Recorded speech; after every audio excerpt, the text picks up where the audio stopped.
हाँ, hello student.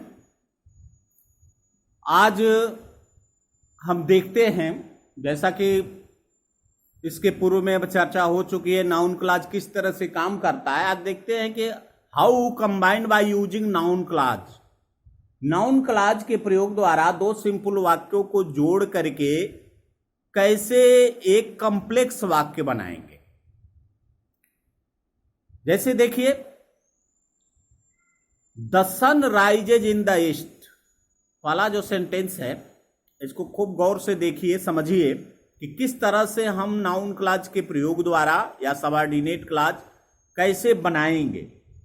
Simple sentence को किस तरह से हम सबऑर्डिनेट क्लॉज में बदलेंगे और वाक्य को कॉम्प्लेक्स बनाएंगे। तो जैसे यहां देखिए, दो वाक्य दिया हुआ कि the sun rises in the east, पहला वाक्य है, पहला सिंपल सेंटेंस है।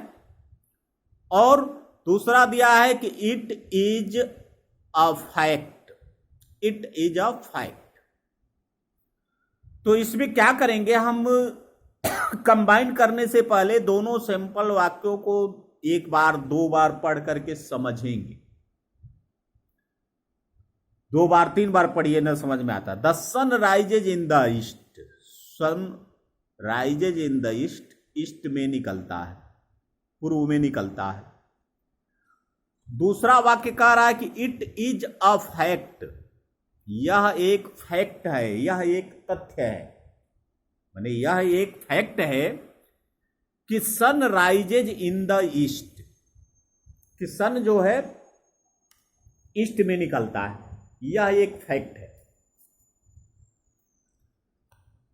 तो हम क्या करेंगे, देखेंगे कि as a subject, as a object या एज अ कॉम्प्लीमेंट किस रूप में हम इसको नाउन क्लॉज के प्रयोग द्वारा बना सकते हैं। तो the sun rises in the east, that conjunction का प्रयोग है, that the sun rises in the east.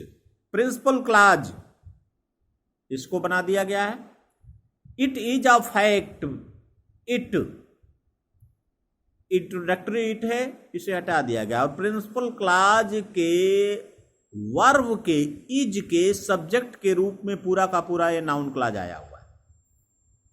क्या फैक्ट है? इट, इट माने यह कि that sun rises in the east, इसलिए ईस्ट का कोई उपयोग नहीं है यहां। कि the sun rises in the east, it is a fact, यह एक तथ्य है। क्या तथ्य है? दैट सन राइजेज, इसलिए इसको सब्जेक्ट बनाया गया, इट को हटा दिया गया। कि that the sun rises in the east, that से शुरू होने वाला क्लॉज नाउन क्लॉज कहलाता है या सबऑर्डिनेट क्लॉज होता है।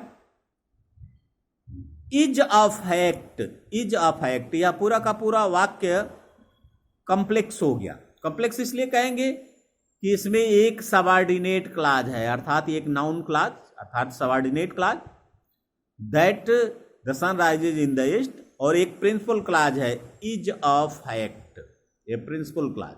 तो जब एक प्रिंसिपल क्लॉज हो और एक सबऑर्डिनेट क्लॉज हो, तो हम पूरे वाक्य को कहेंगे कि यह कॉम्प्लेक्स वाक्य। सेकंड एग्जांपल देखिए, God is omni present, God is omni present, all religion teach it, all religions teach it. God is omni present, भगवान सब जगह है। ऑल रिलीजन्स टीच इट, सारे धर्म हमको यही बताते हैं। दोनों वाक्यों को पढ़ेंगे। कंबाइन करते वक्त इस चीज का ध्यान देना है कि कुछ चीजें, कुछ ऐसे वाक्य जैसे इट या लास्ट में कुछ ऐसे वर्ड्स आते हैं, उनको हम रिमूव कर देते हैं क्योंकि उनका कोई अर्थ नहीं रह जाता कंबाइन करने के बाद। जैसे God is omni present, all religions teach it, all religions teach, सारे धर्म यह पढ़ाते हैं, बताते हैं, सिखाते हैं। इट, यह क्या, यह कि गॉड इज ओमनी प्रेजेंट, तो इट को हम हटा देंगे, एज ऑब्जेक्ट प्रयोग होगा। इस बात का ध्यान रखना है, सब्जेक्ट के रूप में होगा कि ऑब्जेक्ट के रूप में। वाक्य किस रूप में वह सटीक रहा है, ये आप पढ़ करके समझेंगे। तो ऑल रिलीजन्स टीच, इसको प्रिंसिपल क्लॉज रहने देते हैं, all religions teach that God is omni present. तो दैट से शुरू होने वाला जो क्लाज है पूरा का पूरा कि that God is omni present, यह क्लाज जो है यह आपका नाउन क्लाज कहलाता है। और ऑल रिलीजन टीच, यह प्रिंसिपल क्लाज। तो प्रिंसिपल क्लाज में आए वर्ब के ऑब्जेक्ट के रूप में आया हुआ है। तो ऑब्जेक्ट के रूप में आया है तो नाउन क्लाज है। नाउन का काम कर रहा है कि that God is omni present. तो एक प्रिंसिपल क्लाज है और एक सबऑर्डिनेट क्लाज अर्थात एक नाउन क्लाज है। तो यह पूरा वाक्य हो गया कंप्लेक्स में बदल गया, दो सिंपल वाक्यों को मिलाकर। थर्ड एग्जांपल देखिए, mister Singh said something. Second वाक्य है I do not agree to it, मैं इससे सहमत नहीं हूं। किससे सहमत नहीं हूं? Mister Singh said something, mister Singh ने जो कुछ कहा है, मिस्टर सिंह ने कुछ कहा, मैं उससे सहमत नहीं हूं। I do not agree to it, मैं उससे सहमत नहीं हूं। तो किस बात से सहमत नहीं? वाक्य पढ़ेंगे, दोनों वाक्यों को समझेंगे कि किस तरह से वाक्य सटीक रूप में बैठ पाता है। तो उस तरह से हम आजाद, सब्जेक्ट, ऑब्जेक्ट, अपोजिशन, कॉम्प्लीमेंट, जिस तरह से भी वाक्य हो। Mister Singh said something, mister Singh ने कुछ कहा, क्या कहा? लेकिन दूसरा वाक्य रहा I do not agree with it, मैं इससे सहमत नहीं। किससे? तो मिस्टर सिंह ने जो कहा। तो वाक्य कंबाइन करेंगे ऑब्जेक्ट के रूप में कि I do not agree to. Preposition के ऑब्जेक्ट के रूप में इट को हटा देंगे। इट इसीलिए आया है मिस्टर सिंह सेड समथिंग के लिए। I do not agree to preposition के ऑब्जेक्ट के रूप में प्रयोग करेंगे व्हाट मिस्टर सिंह सेड, माने मिस्टर सिंह ने जो भी कहा है मैं उससे सहमत नहीं हूं। तो व्हाट मिस्टर सिंह सेड यह नाउन क्लाज है, प्रिंसिपल क्लाज में आए प्रीपोजिशन टू के ऑब्जेक्ट के रूप में आया हुआ।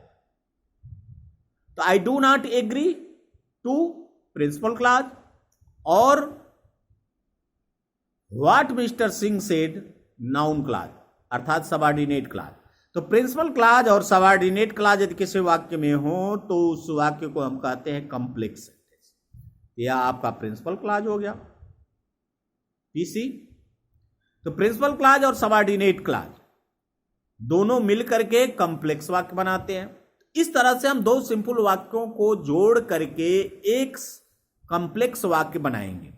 दोनों वाक्यों को खूब ध्यान से पढ़ेंगे, पढ़ करके देखेंगे कि किस रूप में वह सुटेबल होगा। कुछ और एग्जाम्पल देखिए, यहां तीन वाक्य दिया हुआ है कि द रेन्स वुड कम। दूसरा वाक्य है कि दैट वाज आवर होप, और तीसरा दिया है कि आवर होप वाज रॉन्ग। तीन वाक्य दिए हुए हैं और इसको आपको कॉम्प्लेक्स में बदलना है। कह रहा है कि द रेन, वाक्य को तीन बार पढ़ेंगे। The rain would come, the rain would कम, बारिश आएगी। दैट वाज आवर होप, यह हमारी आशा थी। आवर होप वाज रॉन्ग, लेकिन हमारी जो आशा थी वो गलत थी। वाक्य पढ़ेंगे, पढ़ करके देखेंगे कि क्या हो रहा है, किस तरह से प्रयोग हो सकता है। तो दैट वाज आवर होप, हमारी यह आशा थी। क्या हमारी आशा थी?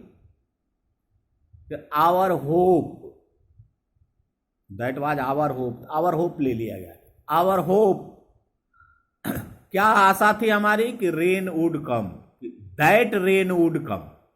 आवर होप, और इसके ठीक बगल में आया अपोजिशन के रूप में प्रयोग हुआ है noun class. Our hope that rain would come was wrong, was wrong. तो प्रिंसिपल क्लाज आपका हो गया आवर होप वाज रॉन्ग, और सबऑर्डिनेट क्लाज या नाउन क्लाज है ठीक बगल में आया, उसके बारे में बता रहा है कि आवर होप, क्या होप? होप की व्याख्या हो रही कि दैट द रेन वुड कम, कि बारिश आएगी। ठीक इसके बगल में आया है और उसकी व्याख्या कर रहा है। तो ये तीनों वाक्यों को मिलाकर के एक कंप्लेक्स वाक्य बन गया कि our hope that rain would come was wrong. तो इसमें एक प्रिंसिपल क्लॉज है और एक नाउन क्लॉज है, या पूरा कि that our rain would come ये नाउन क्लॉज है और ये पूरा वाक्य कंप्लेक्स हो गया। कभी कभी ऐसे भी ये वाक्य आते हैं कि एक एजर्टिव रहेगा और एक इंट्रोगेटिव रहेगा। तो इस बात का में थोड़ा सा ध्यान देना है। एजर्टिव और इंट्रोगेटिव रहे, एक वाक्य एजर्टिव हो और एक इंट्रोगेटिव है, तो दोनों को हम एजर्टिव में बदल देंगे।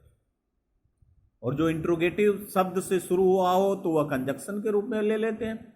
जैसे I do not know who is she, combine करके कंप्लेक्स में बना दिया गया। I do not know who she is, assertive, पहले सब्जेक्ट आया है और उसके बाद वर्ब आया। I can not say is she, यह हेल्पिंग वर्ब से शुरू होने वाला इंट्रोगेटिव है, तो इफ का प्रयोग करेंगे या वेदर का। आई कैन नॉट से इफ या वेदर कोई भी लगा सकते हैं, इफ सी इज इल। तो इस तरह से हम यदि एजर्टिव और इंट्रोगेटिव हो तो दोनों को हम एजर्टिव में बदल देंगे।